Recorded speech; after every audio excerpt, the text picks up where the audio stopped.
Welcome, everybody, to Cranky Old Anglers. Along with Mark, I'm Lyle, and Mark. Lyle. 60-some degrees today. 60. It was 55 degrees here, too, and that's too darn warm. I don't really care for that too much, at least not this time of year. It just makes everything muddy, makes my dog's paws muddy. It makes me trying to get out to my blind a mess. Other than that, and without snow, I don't know where them deer go. I am no real deer hunter. I'm just winging it, man, winging a prayer. Well, guess what I done today? You went fishing, I'm guessing. Yeah, first time. You know why I guessed that? Because you're gonna rub it in because I didn't. I have been feeling very good. I had what I think was the flu, and I haven't been to the doctor to get my flu shot, and it's the first year in I don't know how many years that I haven't taken a flu shot before flu season hit. And what happens? I get the crap. Well, do you know this about this is what I've been told by a medical professional. Those flu vaccines, the flu shot, right at the beginning of the year, there's over 2,000 different variants of the flu, right? Yeah. And they do all their little figuring and their math equations a little bit above our pay grade, and they take a guess at what the chances are for two different variants of the flu, and that is what the vaccine's geared to. And from what I hear, they missed the target this year, so it wouldn't have helped anyways. Well, the only thing I know is I had something wrong. Lasted 3 or 4 days. I didn't like it, and about the time that started going away, I twisted my back or done something to it, and it's been bothering me ever since. But I have severe back issues anyhow, so there's always a pain there, but this was a lot worse. And today's the first day I actually felt like doing anything. And hell, it was 60 degrees. Might as well go drown bait, and drown them I did, but that's about it. I mean, it was a crappy day to fish. I thought with this front moving through, they'd be going, but it didn't work out that way. And speaking of the flu, I want to apologize because we were pretty much not here for the last 4 shows because of me, and I'll tell you why. On December 11th, we had gone out with a friend of mine to go see a Christmas concert. Also, it was kind of like his birthday deal because we have birthdays both in the month of December. And I had one cough while I was waiting in line for a cocktail while we were there, right? Mm-hmm. And that cough hurt really, really bad, and it was all downhill from there. Right. So I was sick for like 18 days with whatever it was. I'm pretty sure it was a bad case of the flu. I didn't really run a temperature. It's just I felt like garbage, and I was coughing, and I had no voice for those 3 weeks, for those 18 days. I think it was something crazy like that. So that was horrible. I'm glad to be done with that. My voice still isn't totally cured. So if I phase even more during the show, folks, please forgive me. And also, my mom was over on Christmas Eve. We took her over to a friend's, which was on a Wednesday. So I spent time with her, and then we had made plans with some friends for New Year's Eve, and that fell on a Wednesday too. But next year it doesn't fall on Wednesdays. I'm pretty sure we'll still be doing the show then. So if you guys got anybody to blame me. Don't blame Lyle. We can blame him for lots of stuff, but not the last 4 shows. I can take it. It don't matter. All right.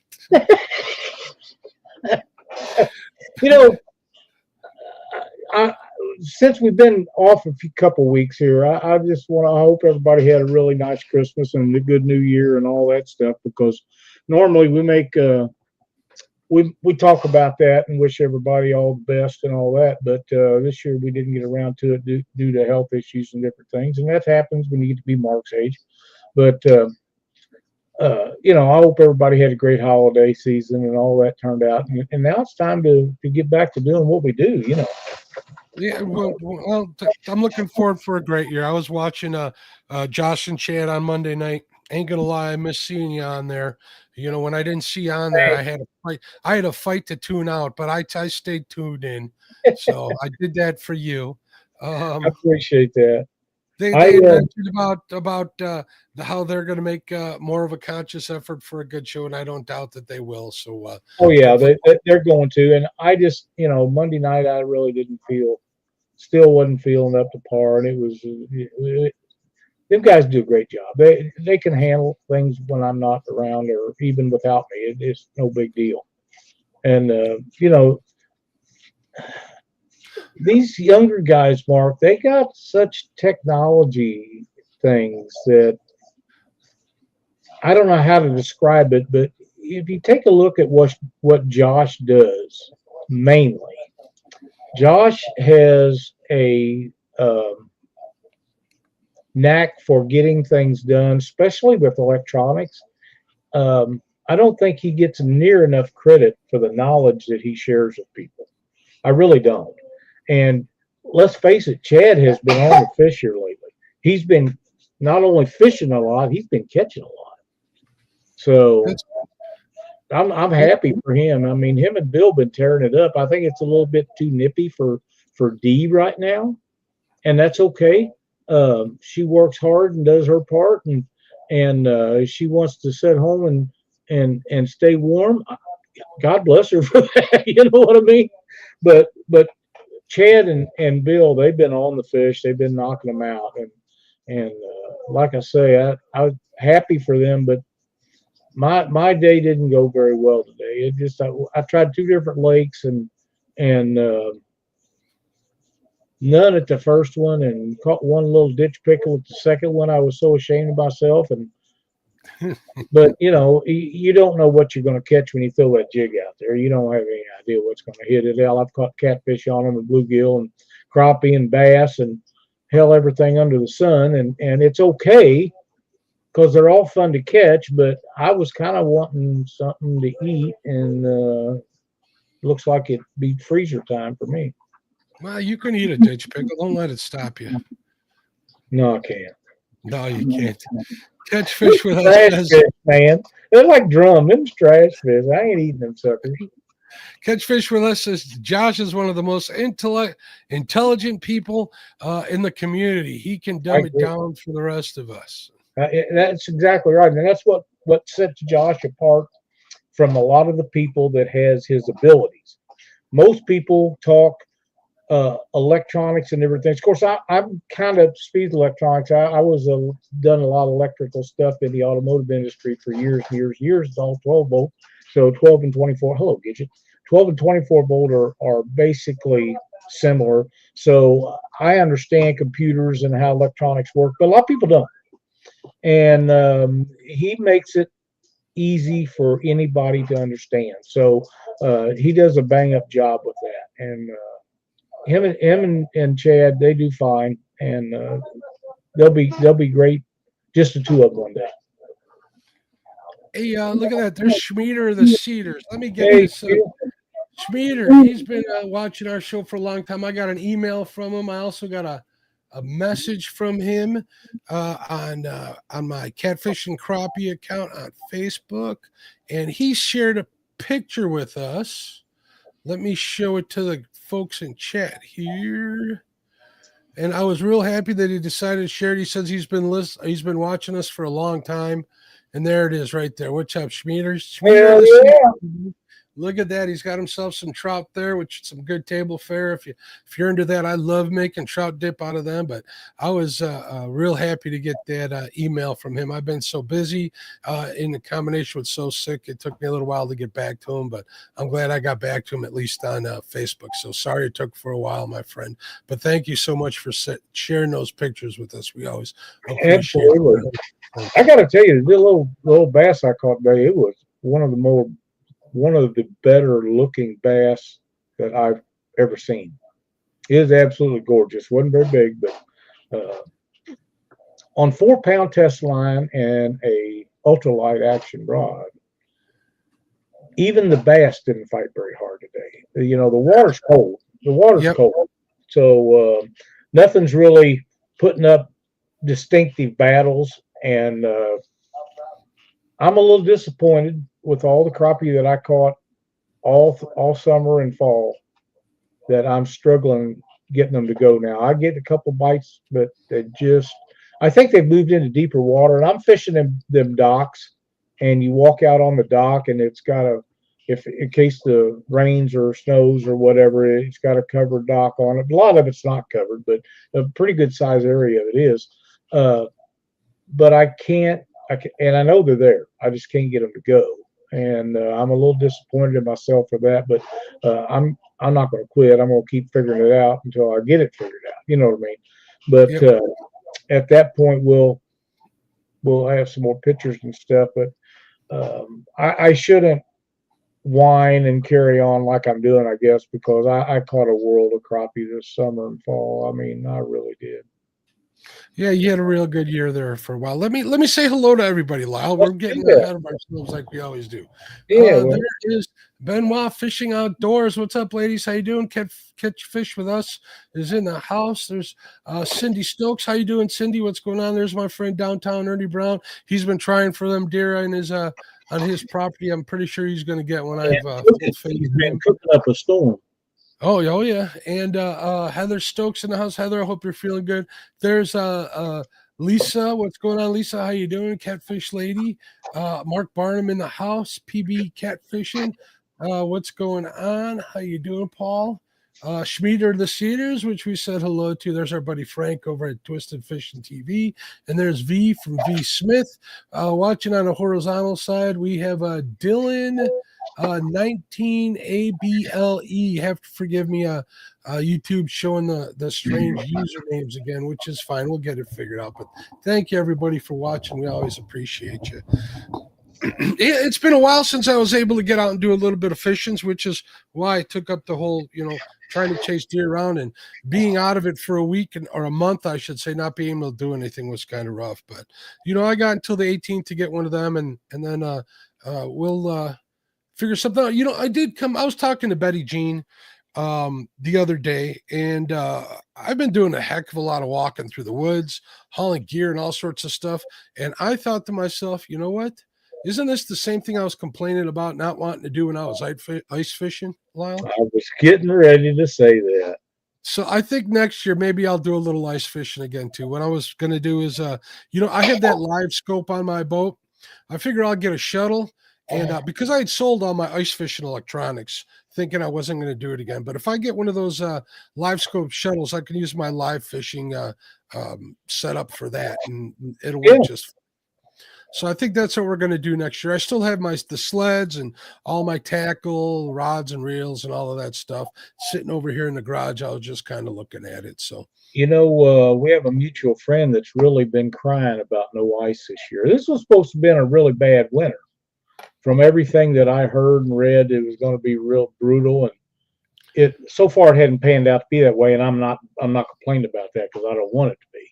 But a certain little short feller that we both know is he's like a little baby. He just whines and cries about not having no ice to fish, and it makes you just want to turn him over your knee and paddle his little ass and send him home. But Katie wouldn't like that. So, it's funny you said that, because we've had an exceptional winter for ice fishing here, to be honest.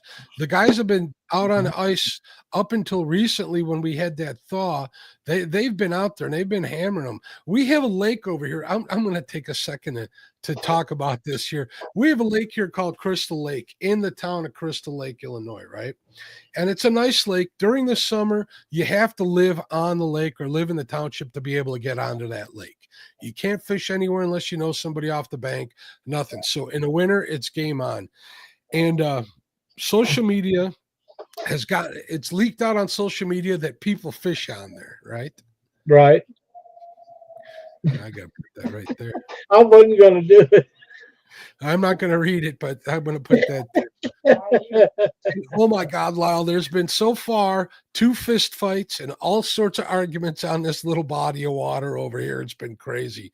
So I just wanted to mention that for 2 reasons. One is because it's funnier than heck. 2, act like adults, folks. It's in such a tight urban area, everything is a community whole. I don't care what you say.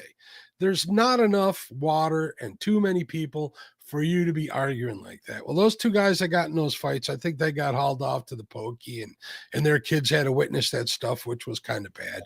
And I think what they're arguing about is a guy would set up his shanty and then he'd drill like 6 holes within like 100 feet of his shanty for tip ups. You know, there's like 3 guys fishing there, so they get 3 lines apiece. And somebody doesn't like the fact that somebody wants to fish that close. Well, if you got 100-foot circle all the way around you and you're the only one on fish, you're an idiot if you think that someone's not going to move in on there. You know, one of the funniest things that I remember in all the tournament years that we fished tournaments, 2 guys was going to the same spot. Both had fast boats, but one of them was catfishing out of a bass boat. And he pulled in front of the other guy and throwed an anchor out just right in front of him. As this guy was already slowing down. And the first guy was pulling up to him and going to get on his boat and get a hold of him. I'm telling you. And I'll never forget that. Fighting over a spot on the Mississippi River as vast as it is. What the hell? There's millions and millions of fish in that river. If you don't have more than one place to fish, if you're in a tournament and you only got one place to fish, there's a problem. But that guy shouldn't have pulled in front of him like that and just throw his anchor out. That was wrong.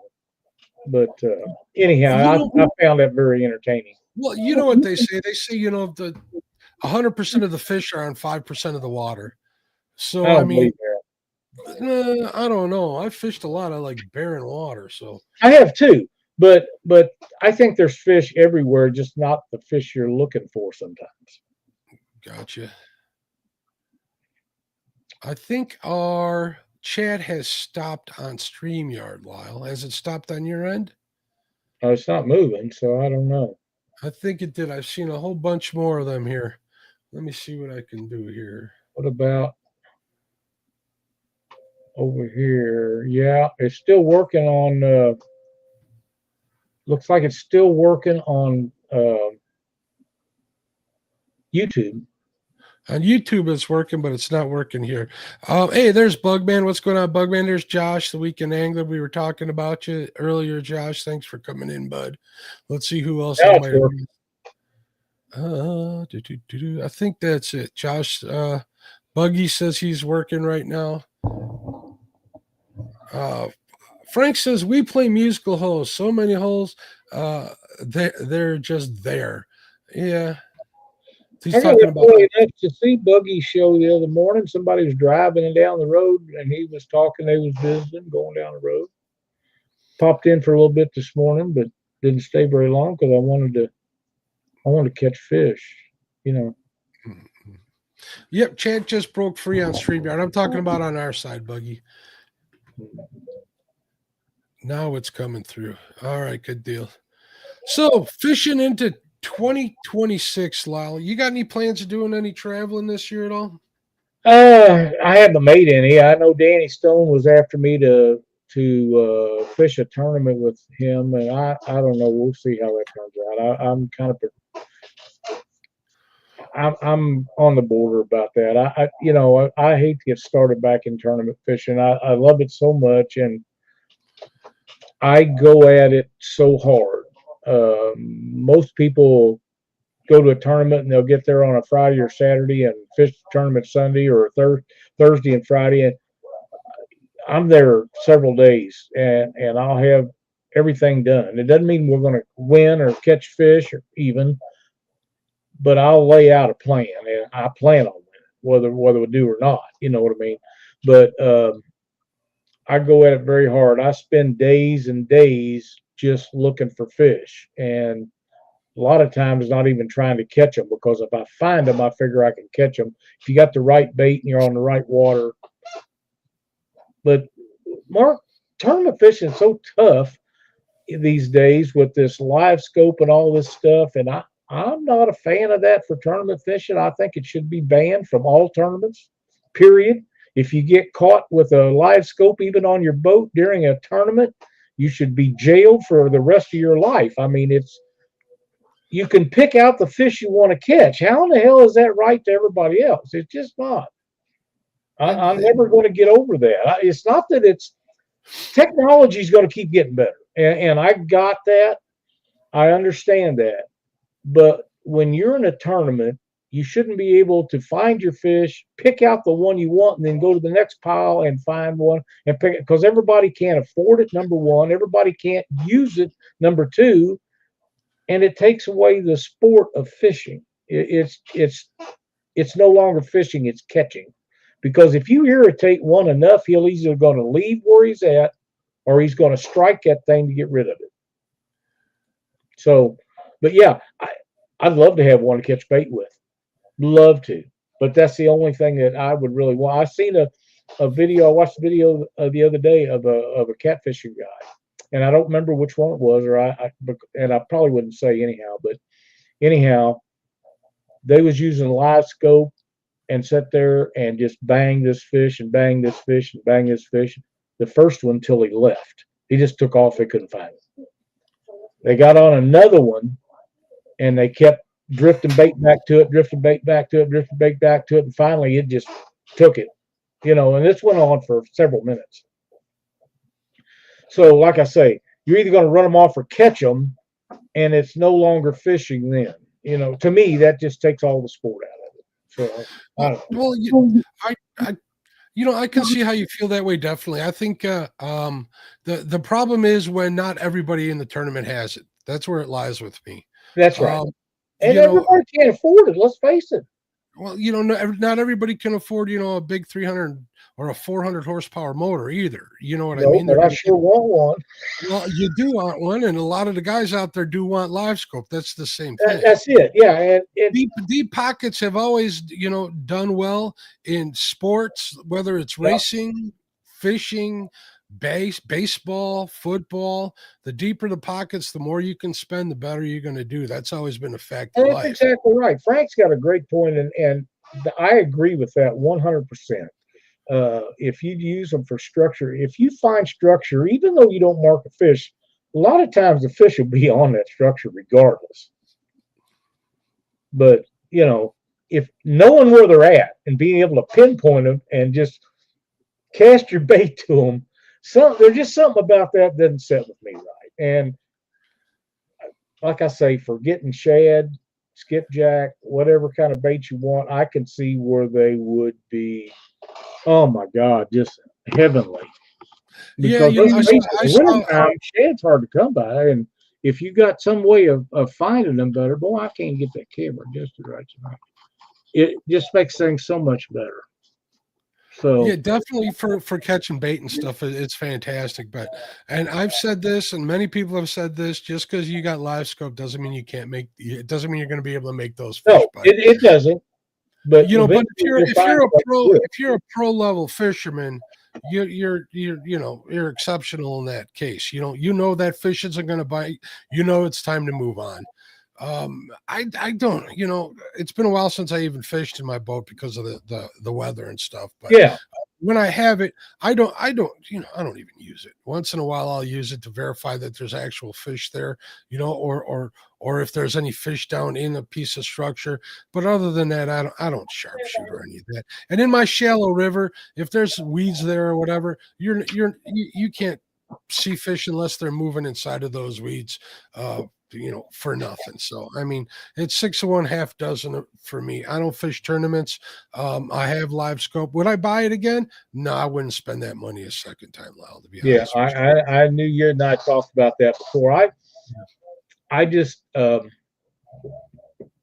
would like to get on a boat with somebody that's got it. And I know from watching these videos, these guys showing us how they find crappie and bluegill and shad and skipjack and stuff. But the catfish guys are used it too. Well, of course. And they're not as open about sharing how that is working for them as a lot of them. Now, Spencer Bauer has put out a little bit of information on how he uses it for catfishing. But a high percentage of these guys are very tight-lipped about that right now. Well, if I remember correctly in that video, he was horizontal He was dropping a bait horizontally and he was pulling them up off the bottom. That's no different than how you would fish for something through the ice. It's the same way. Right. The horizontal fish and pulling them off the bottom, and he was able to get on a few. I don't think he does that anymore. He's still an anchor fisherman, to be honest with you. He doesn't drag baits all too often. I don't think I see him doing it in his videos much at all. So Jody was calling you darling, I think. That's why I highlighted that one, Lyle. Oh, I thought she was highlighting it because she said you smell like a skunk or something. Oh, did she? Hold on. No.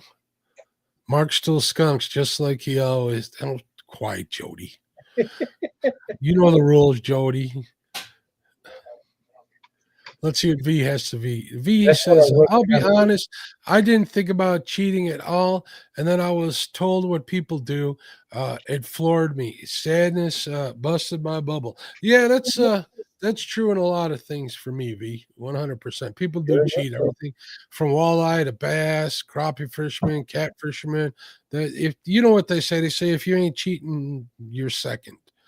Right? Well, that's the way it is in the race car industry. I'll promise you that, especially stock cars, because with dirt cars and stuff, for years and years, them Chevy guys would run stroker motors, and you had a 350 limit, cubic inch limit. You couldn't go over 350 cubic inches, and they made it 353 then. That way, they would allow the 351 Windsors from the Ford guys to go in there. And then they raised it up to 360 so the Dodge boys could come in there. Of course, they never done any good anyhow, but regardless. The thing that was happening was they was running in 383 strokers, putting in 400 Chevy cranks and then 350 blocks. Well, and they finally caught on to that. And they tried to make the field fair and even as they could. Well, little did they know that there is 1 inch difference between the center line of the crank to the top of the cylinder head, where the cylinder head bolts on the block on a 351 Windsor. Now, you can look at a 351 Cleveland and know that that's not what it's supposed to be in there. But they couldn't tell the difference between a 302 and a 351 Windsor. And since them Chevy guys was running a 383, we'd run 393 strokers and then Fords, putting in 400 cranks in there. And the ass spankings soon began. And they couldn't catch us because they didn't know how to check a Ford, only because most everybody was running Chevrolet. And they knew how to check them to find them cheating, but they didn't know how to check the Fords. And there was an old boy from Springfield, Illinois, who was sponsored by Burger King, and him and I talked one night. And he was running a bigger stroker than we was. Of course, he run late models, and we was running a sportsman class at that particular time. And he would wax their ass in the late models, and we'd wax their ass in the sportsman class. And pretty soon, all them boys, they was all mad. They couldn't touch us. Couldn't touch us. They didn't know why. But like I say, in the race car industry, you're either cheating or you're not winning. One of the two. You cannot play by the rules and compete because everybody else is cheating. That's just the way it is. That's why the fines are so great in NASCAR when they catch them doing something. The question is how long they've been doing before they got caught. Yeah. You know, well, there's so much money in NASCAR. They don't even care about the fines anymore, but that's another story. $8 million to sponsor a car for a year, what I seen the other day. And a 5-year deal, $60 billion for somebody to sponsor NASCAR itself. 5-year deal. And it might have been, I'm not sure, but I think that I read that O'Reilly's Auto Parts is going to take over the Infinity Series. I don't remember now. I haven't been feeling good, but that's too rich for my blood. $60 billion. That's crazy. That's just crazy. I don't know if there's that much money in the whole world. You'd be surprised how much there is. I left that comment up from Frank. He says, I fished my regional lakes and rivers so much I can go straight to where the fish are likely to be. Now that's part of the reason why people don't like live scope right there, Lyle. And I don't mean anything about specifically, Frank. But you got all these old timers. You got these people that have been working on these lakes and fishing them hard and busting their hump trying to figure out the fish and the water they're on. here comes some kid right out of high school with live scope, and he's out fishing your ass. And that's really he just runs around till he finds them and then starts catching them. I mean, that's part of it too. There's a lot of pissed off people in the world about that. It hasn't been too many years ago. There was a couple of young lads, early 20s or maybe younger than that jumped in a tournament up at below Keokuk, Iowa, on the Mississippi River. Just showed up in an old 16-foot John boat and a 30-horse or 40-horse motor. And it was full of big guys in this tournament, local guys that had done well in tournaments. And they waltzed out there and give them a good spanking and went home and never fished another one. They just wanted to see if they could do it. And they didn't even, I'm not even sure they had any electronics in the boat, but they knew where the fish was. Well, they knew their body of water. That's how come home team always has the advantage, especially in fishing. So yeah, and they fished right down from somebody else that was in the tournament, so everybody knew that they didn't do anything wrong. They just caught fish. Them days are getting fewer and further between, but yeah. I want you to read that for me, Lyle. I need to hear it. Mark is a great flathead hunter. He is a wealth of knowledge, and you can learn a lot if you take the time to listen and apply it. My God, I can't believe Jody said that. Good night, everybody. Have a great show. It was a wonderful time. We're going to end on that one. Wow. Jody said that? Jody said that. That's hard comes to out. Oh, wow. Now read this one. This is my buddy Troy. Wow. Did you hear Mark fell asleep at the deer stand and the deer walked right underneath his stand? I heard something like that. No, that's not how it went. We had this talk already. What's going on, Lance? How you doing? Hey, Troy, what's going on, buddy? If they didn't come in to abuse me, they wouldn't come in, Lyle. So I figure I'll read one of them from them a long time ago. Yeah, Mark Barnum says the Dodge is coming back in the Truck Series. I seen that. They won't. I just don't see them lasting long. They don't have the money that it takes to do that. And they're in and out so many times here lately. I don't think they're going to get the backing that it takes to do that. In fact, I'm still shocked that anybody backed Toyota. I mean, real Americans wouldn't back a foreign company. That's just my opinion. For what it's worth. As long as I can figure out how to make money with that Truck Series, isn't that what some of the problem was in the past with those Truck Series? So it's all about money.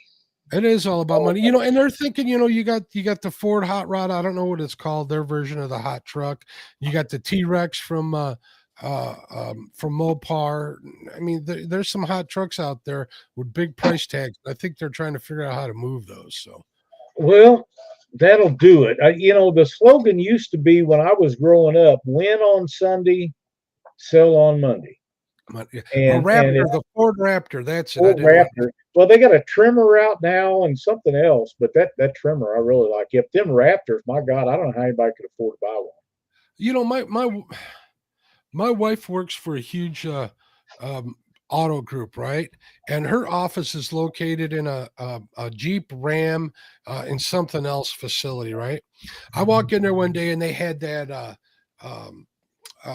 the Raptor in there, not the Raptor. They had the Dodge one, whatever the heck it's called, the T-Rex. They want over $137,000 for that truck. How do people make payments on that? I don't know. More than a lot of people give for their house. A lot more than a lot of people give for their house. It's crazy.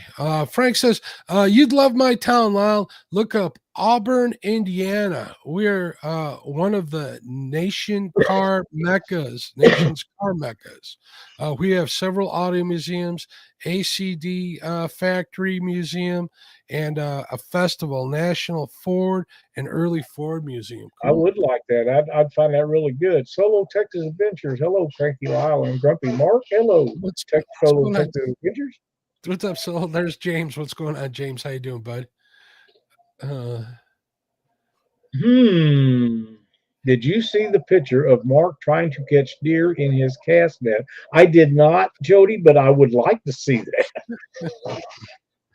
That Troy. Don't be reading their comments unless there's a super chat attached to it, Lyle, anymore. I'm cutting it off here for those two.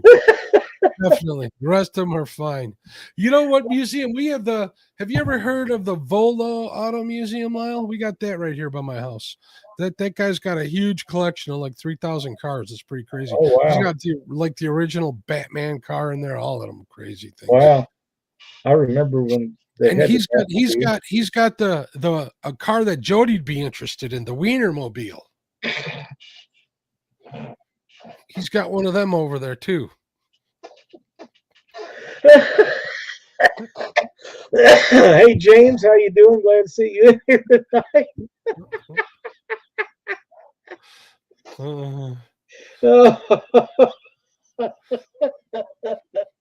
And Frank is telling us that ADC is the Auburn Duesenberg cord. Man, them Duesenberg, I've seen one of them one time, long time ago. They are way advanced for their time frame in the automotive industry. I'm happy with my 2014 truck. I don't need a new one, Lyle. I'll be good until Me too. Wheels fall off of that sucker. Well, you got to drive that long now, Mark. You just have to. You just have to. So part of my fishing plan in 2026 is not to buy a new truck. How about that? I'll go for that. You did you happen to watch James and Jody live the other night? You know, I was on my way out the door. I caught it for about 15 minutes waiting for my wife. I didn't say hello in chat just because I'd hate for someone to say hello to me and me miss it because I was running in and out of here. But yeah, I saw them start. I saw the start of their live. I have to tell you, I feel so sorry for James. Jody treats him so bad. Yeah, I agree. I don't know what to say. He puts her back in the back and lets her sit back there by a heater, and he goes out, stays outside where it's nice and cold, and it's just. And then the next night, it was 70 degrees the next night, and she's out fishing by herself. Yeah, he's always catching all her bait for her, and she just takes it. He's spooling up his gear, tying her rigs. He does everything for her. Except cast and reel in the fish. She's going to reel and fish you. She'll reel him in, yeah. Yeah, he can forget about that. But yeah, they had a couple of good lives last week. I enjoyed watching them. I think our StreamYard kind of crashed again too. There ain't no telling it. The StreamYard's been having some issues. So I don't know. James says my plan for the new year is maybe to catch a catfish that weighs more than 5 pounds. Me too. Hey, Crappie Kid, welcome, buddy. What's going on, Crappie Kid? How you doing? Also, Frank says my truck pre-2000 big block. It runs like a. I'm not going to say that, but runs good. The only problem with that, and I like them older trucks really well, and they're a lot easier to work on. The problem is they don't get the gas mileage that these new ones do. I mean, they just don't, and that's too bad. Well, here's a kicker that really kind of upset me is my 2004 Cummins got probably 6 miles to the gallon better than my 2014 Cummins. That was ridiculous. That upset me a lot. I mean, you think a diesel would get good gas mileage, but not so much today. Unless you're pulling some weight behind it, it doesn't pay to have a diesel. Unless you're pushing, snow or pulling trailers, it don't pay. So if I do get a truck someday, it'll probably be one of them gas jobbers. So we'll see if we ever get around to it. I will tell you, Mark, I had the Ford diesel right before they come out the Power Strokes. Pulled a 32-foot gooseneck horse trailer with it. Absolutely loved it. But diesel was priced in those days where it should have been and not higher than gasoline. They're just raping us on diesel fuel right now because they know the trucks has got to have it and they're going to get it. So if you have a diesel, you're going to pay the price. They do get a little better fuel mileage as a general rule for an equivalent gas motor in an equivalent truck. But they're catching them. The new technology and the computers and all the stuff, they're really catching them. But one of the best vehicles I ever had was a Ford Ranger pickup, four-wheel drive. I had a couple of them, but I bought this one from a conservation agent. He'd had it for a long time, bought a new truck, and he advertised for sale, and I had hit a deer with mine and went over and bought that thing. And the only problem with it is pulling boats. You know, you got to have a dinky ass boat, or you can't pull it with a Ford Ranger with a B6 in it. So that was the only thing I didn't like. But I like the size of them, the way they run, they drive, they get decent fuel mileage. But to be honest, my truck now gets better gas mileage than any of the Rangers I had, even the two-wheel drive ones. Yeah, they're getting that gas mileage better and better. My 2004 Cummins was a great truck, got great mileage, pulled great, pushed snow great, got a lot of money on the trade-in. I had 270,000 miles of pushing snow and pulling trailers, and I still got $24,000 when I traded it in. But the only problem is the thing rode like a log truck, Lyle. The thing used to beat the dickens out of me. Oh my God. That's one of the big advantages of a Ford, and I love my Fords. I worked General Motors garages for a long time, but it's hard to beat a ride in a Ford pickup. They just ride so good. They really I've do. never been in a heavy duty, a 2400 or a 25 or a 3500 Ford. I've never been in one, so I couldn't attest to that. They just that was a selling point for them for a lot of years. Yeah, but they do. I also put timber and shocks in there. I also had airbags in the back for pulling a 13,000-pound toy hauler that I had behind there. So that thing was pretty stout, and I'm not going to do that again. That's for sure. Yeah, it just everything affects it. I tell you, something that really gets me is wind. These new trucks, almost, or cars, either one, most of them have a thing that tells you you can go in and push a button and it tell you how much gas mileage you're getting at this exact time. And if you hit a gust of wind, you can almost watch it go down. Mm-hmm. It's amazing. And I remember when certain vehicles, and I'm not going to name vehicles because it's a long time ago, but some of them, the way they was geared, it was carburation and things like that, would get better gas mileage running faster. When they made the speed limit 55, you'd actually lose gas mileage by running the speed limit. If you sped it up 5 or 10 mile an hour, it'd actually get better mileage. And the reason they made the speed limit 55 was to get better fuel mileage. But with these new fuel injected vehicles, gasoline engines, carbureted engines never would get the longevity out of the motors we get now, because these are more efficient. They burn the gas. You don't get as much carbon deposits down on top of the engine. Yes, everybody can't work on them now, but you're saving a lot of money with the better fuel economy you get. And they all ride and drive good. The parts last on them longer. It's just technology. It's just like we was talking about the last scope. Technology, it doesn't matter what facet of life you're in, technology is gaining on everything. And it's, hey, Mike Hurd, how you doing, buddy? It's going to get better. Lee says she does not like the 10 miles a gallon her truck gets. I got you. I wouldn't like that either. You know, fuel injection is pretty much a variable carburetor. It adjusts to what's going on. You can't beat that with a stick compared to a carburetor. Yeah. Something else I miss is standard transmissions. Although I can see Mark with airbags. No, not those kind of airbags. Yeah. You're secondary, son of a gun. Dun, dun, dun, dun, dun, dun. Oh man. Yeah, VVT changed gasoline engines forever. Right on, Josh. Yeah. So what's going on, Mike Irvin? How you doing, bud? So yeah, I mean, even fuel injection in 4-cycle outboard engines. I mean, you got to plug it into something to get it to work. But when it's working probably better than anything before it. So absolutely, yeah. It just, technology is, some facets of technology I don't like, but other things is wonderful. You know, I agree with this 100%. Catch Fish with Us says I miss wing windows in my trucks. Me too. 100%. Those are a great adventure. We should have a petition to bring those back in these trucks. Never happened. I know, but they were awesome. If they did, they'd have to be electric. Because how many vehicles you've seen recently that doesn't have power windows, power seats? They don't even order them. I mean, you can order them like that, but the only people that really buy them are companies that are conserving money because they're buying 10,000 of them to install satellites on your house or something like that. They don't even put them out with manual stuff on them anymore. Josh apparently has sweaty nuts. He says the little vent window and the nut vent underneath the spoon, bring them back. And the dimmer switches on the floor. Just look at this. They're aging themselves, and floor dimmers.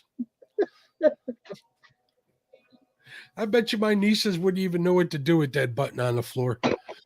Oh, they'd be so confused. A lot of them would see the third pedal with a stick shift. And I'll tell you a story. This is really funny. I had a kid that wanted to go to work for me. He come in one day, and he wanted me to sponsor his stock car. And I wouldn't do it. He just got out of the military. He didn't have a job. A couple of days later, come in. He said, man, I'm not a mechanic. He said, but I can do a little bit of stuff. He said, but I'm looking for a job. And I'm thinking, well, maybe this guy's out of the military. Maybe he's trainable. A lot of them guys are very disciplined, and you can tell them something and they'll hang on to it. Yeah. So I give him a shot, and he could keep your shop cleaner than anybody you ever seen. He was tall, and he'd walk underneath the rack, and he had skin places all over his old bald head.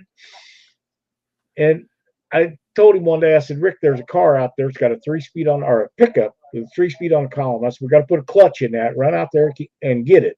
Well, I never thought about him not being able to drive a stick because he wanted a stock car. I mean, he wanted to race stock cars. And I'm standing by the door. It was wintertime. I'm waiting to raise the door up. And he didn't come, and he didn't come, and he didn't come. And I thought, God damn, maybe that thing doesn't start. So I walk outside, and I said, what are you doing? He said, I can't get it out of park. I said, what? He said, I can't get it out of park. I said, Rick, it's a 3-speed on a column. Yeah, I can't get it out of park. It's a stick. Get out of it so I can take it in. We got to get this done today. He couldn't get out of park. Manual transmission, 3-speed. I told him. I don't guess he knew how to drive a stick. Well, I got a story for you. When I was 16 years old in high school, I got a job at a Dodge dealer, being a porter, washing cars, moving cars, all that good stuff, right?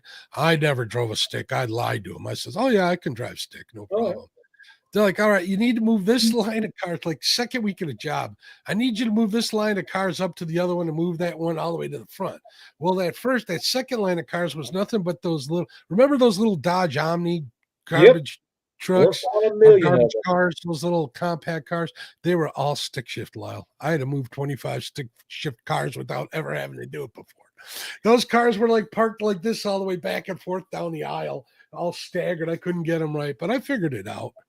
We had another guy come into the shop one time, and he was going to college from a foreign country, and his country was paying him to come over here to go to college. Our country was paying him to learn, and the schooling didn't cost him anything. He had a whole handful of kids, and he was going to be a minister. And I worked on his vehicles for him, and everything went fine. One day he come in, and somehow his son had come up with a Honda something, nice car, with a standard transmission in it. Had it 2 days and tore the clutch out of it. And we got it done, got the clutch in it. I test drove it, everything was good on it. The kid come in to pick it up. He couldn't get out of the parking lot. I had to teach him how to drive the car. And when his dad come in to pay bills, I'm gonna tell you right now, if the clutch is out of that next week, I ain't doing it for free. I said, that kid ain't got no business with a clutch car. He don't have a clue what it is, how to use it, or nothing. I said, I got him where he can drive it. But if the clutch goes out again, it's on you. I mean, you got to be that way sometimes. But his dad taught him how to drive a stick, I hope. I don't think his dad knew how to drive it either. That makes two of them. It's been a long time ago when that happened, but yeah. Mark Barnum says Stix a Gen Z's theft prevention device. That's true. The millennials don't know how to drive stick too well either. I learned that the hard way. That's right. All my kids learned to drive the standard transmission. Mike Irvin likes to lock out hubs. Yeah, I used to hate getting out to do that. I ain't gonna lie, because every time I needed it, it was either snowing like crazy or I was 8 inches in mud already, and I had to get out of that darn truck. In the wintertime, I always left mine locked in. But I worked on them, so if it needed something, it wasn't a big deal to me. I grew up in a farming community. If you didn't work on four-wheel drive vehicles, you didn't have a job in a garage when I grew up, because it was farms. I mean, that's all we had. So you had to do it. The smell of burnt clutch early in the morning, Frank saying. Yeah. There's a couple of things that I miss in life a lot. One of them is the smell of burning rubber, and the other thing is the smell of brakes and clutches. When you dump the clutch on one, they stand straight up in the air, and you get on the other, you got to slam on the brakes, you're getting in the sand pit. I miss that a lot. Get on it. Get back into that. Nope. No, you can't afford good anymore, Mark. You just can't. Yeah, it's crazy. Any of those hobbies are getting out of hand. Even fishing and hunting gets too expensive. We should do a show on all that. Crappie Day Fish On says, I've driven tractor trailers for 30 years. I drive my automatic home and still stomp down for the clutch. Yeah.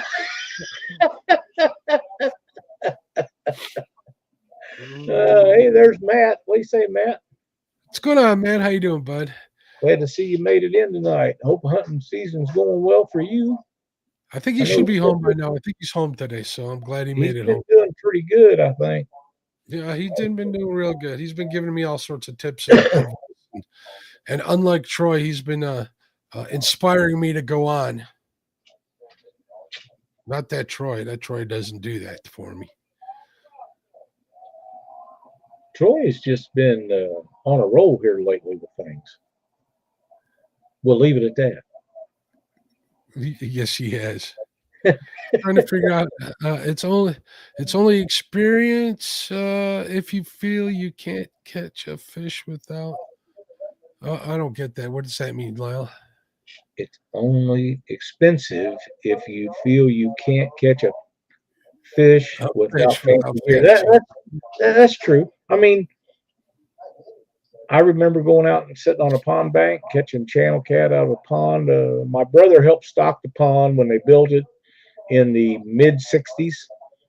People owned a little market, and he helped stock it. They put bluegill and channel cat in it, and bass and crappie and stuff like that. And every time Mark would go catch fish, he'd take it out there and put it in Owen and Joyce's pond. And years later, about 1973, right before my dad passed away,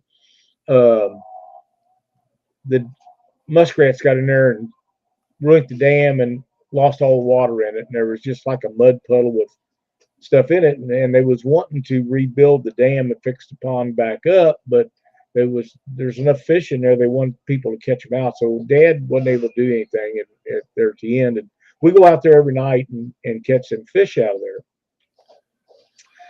And those days are gone pretty much, because hell, nobody will let you fish their ponds anymore because of the liability if something happens. You didn't worry about it back in those days. You just go out there and drive right up to the pond. You get out and you walk down there, and it's loaded with fish and turtles and every damn thing else.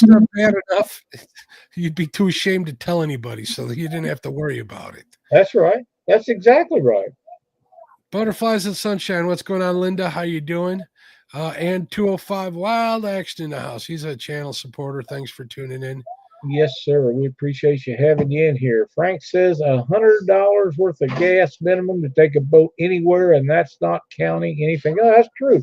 And it does take a lot to go out. You got boat gas and vehicle gas, and you can just about figure to pull a boat, it's going to cost you half of whatever kind of mileage you're getting.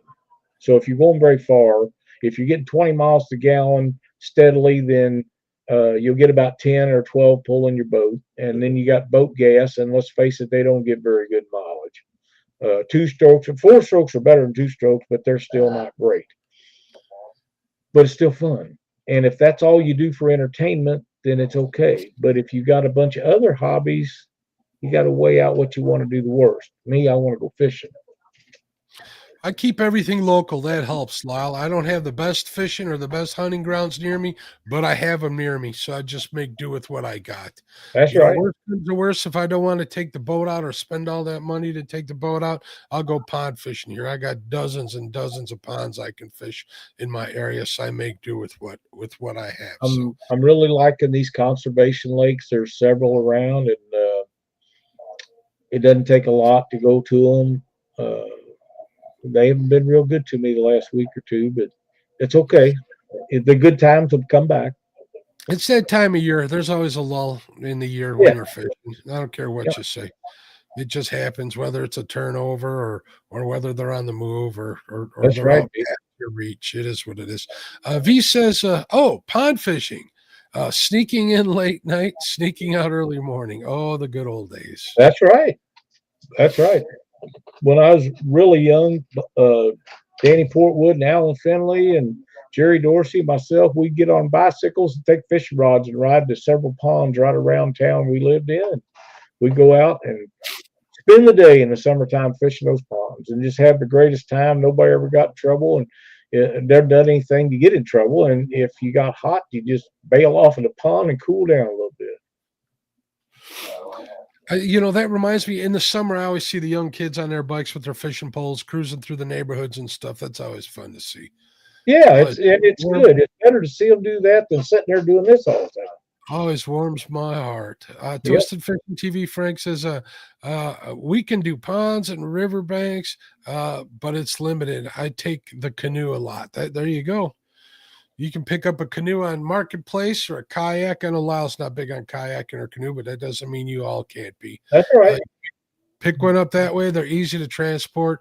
One of the guys I started flathead fishing with, he had a little Chevy Cavalier that he put a rack on, and he used to haul his kayak on the roof of his little coupe, and he had a blast. He's a hell of a flathead fisherman too.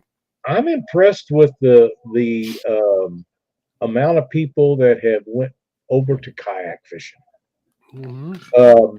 Even guys that's got nice boats have kayaks, and they're able to access places that you couldn't otherwise get to unless you walked, and nobody wants you walking through their stuff anymore. Look at that. Matt's been a member for 9 months. Thank you, Matt. He says 9 months for 9 deer, you old fart smellers. Fart fellers motivate me to keep going in pursuit of better fishing and hunting. There you go. There you go. That's right. There's a great tip right there, and I just heard it the other day too. You can't catch fish where the fish aren't at. So if you want to catch bigger fish, you got to go to bigger fish water. You want to shoot bigger deer, you got to go where the bigger deer live. So that's 100% correct. It really is. You want to get big fish, you got to be where the big fish are at. And my theory's always been that it doesn't really matter where I fish. If a 5-pound channel cat's the biggest fish in that body of water, that's the one I want to catch. Yep. If it's 100-pounder, I'm looking for him. I've never got one, but I'm always looking for a big one like that. But a lot of the places, a 20-pound blue cat or flathead is a trophy. I've caught them a lot bigger, but that's a trophy size, in my opinion. Now, a lot of people won't agree with that, but I don't keep anything. My God, Mark, I caught that 14 and that 16 here this summer, and there ain't no way I'm wrestling them pigs around to clean them. I want them about like this. That's it. I don't want no big fish to clean. That's a bunch of crapola. I'm usually one, if I can't zip the sides off a fish fairly quick, I'm usually not taking them home. Because then you're looking at a bloody mess on my tailgate, which is where I clean most of my fishing. Really? So yeah, for the most part, yeah. It's just cleaner out there. I'm by the garbage out there, I'm not smelling up the house. The wife doesn't come downstairs and say I'm making a mess. It works out well. What I need to get, Lyle, is one of those tailgate size cutting boards, though. That's what I think I'm going to get this year. That's right. You could use deck screws to screw it right on the inside of your tailgate. Well, I wouldn't even do that. I would just keep it down there and be done with it. I ain't screwing nothing into my tailgate. Frank says some of those sea-doo fishing platforms are looking awesome. They're pretty cool. I know they ain't cheap though, Frank. They ain't cheap at all. No, they're not. But yeah, you're right. They are. They do look kind of cool, and them things are big enough now that hell, they put rod holders and everything else on them. Yeah, the electronics, coolers, live bait tanks on them. They're getting out of hand. Jeff Beal says, I always try to catch the smallest fish so I don't go home disappointed. There you go. I succeeded in that today. No, Matt, I'm not doing that. Nope. Not that I wouldn't like to shoot one. I just hell, I got guns I haven't shot in 15 years, maybe longer than that. V says, give me a paddle boat and a trolling motor, and I'm good. There you go. Yep. I do like trolling motors or gas motors and not paddles. I do like that. Yeah, paddles aren't too bad, Lyle. On a kayak, they're pretty smooth. As long as you don't have current or real strong wind, paddling a kayak or a canoe isn't too bad. So, you know, Mark, last year I promised Dockery that I would get in one of his kayaks and try it. And it never come to be. So I had this feeling that I would be going to be doing that this year. And I've come to the conclusion, you're not going to believe I'm saying this. I'm listening. I've come to the conclusion that I want to get in one. And if I get wet, getting in or out of that thing, I'll be done. But yeah, I'm going to. After what you said about him today, he's going to sink you in that kayak. You watch. He ain't very big. I'll kick his ass.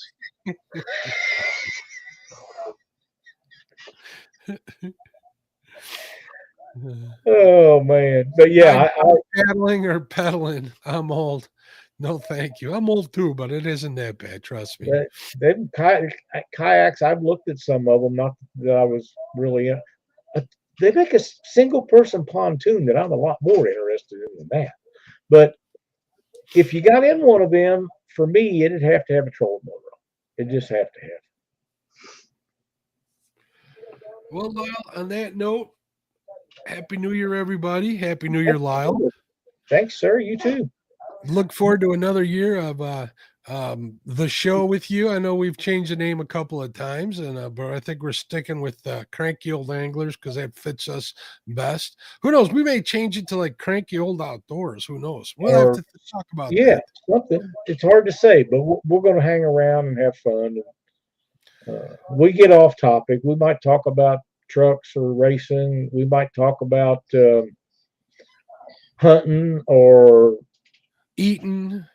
Fixing food, but we're gonna have a good refrigerators, anything. We'll talk about it. We don't care. That's right. And most importantly, we always talk about the weather. We'll always talk about the weather because we're cranky old. That's right. I'm not going to say it. Yeah, man. All right, everybody. Have a great night. Thanks for tuning in. Sorry again for missing a few shows, but I appreciate you guys coming back. You guys are awesome. We'll see you next week. Have a good night, Lyle. Good night, buddy. All right, bye-bye.